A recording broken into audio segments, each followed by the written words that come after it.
Thousands of children in need across Kent County will still get holiday gifts delivered right to their door.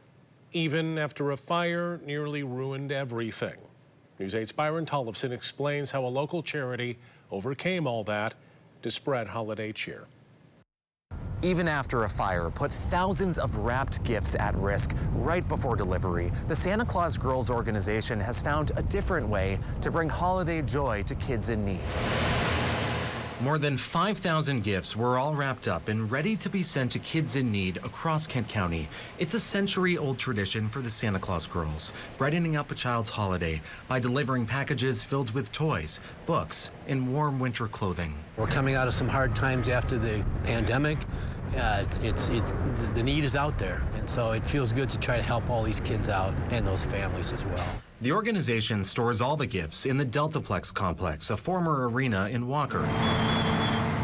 But last Friday, the building caught fire, and although firefighters knocked it down, the presents were covered in smoke. It was absolutely unbelievable to think of all of the thousands of children's gifts that were sitting in this smoky box. Making it possible that another holiday season would end with no gifts being delivered. The only worst feeling was in 2020 when we could do nothing at all.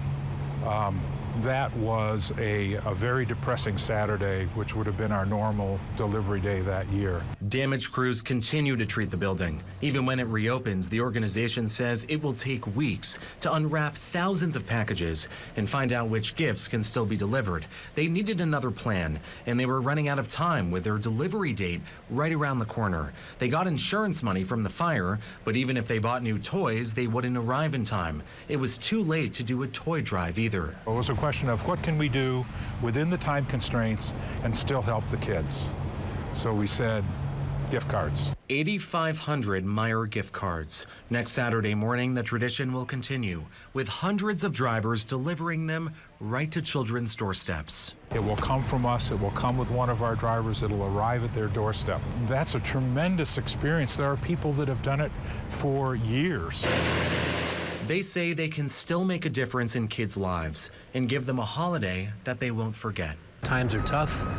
You know, homelessness rates are high in Kent County right now. So any little bit of joy that we can bring to the families and the kids, it just means a lot. As for the thousands of gifts that are still inside the building, once it's safe to do so, they're going to unwrap those packages one by one and find out how many of them can still be saved for next year.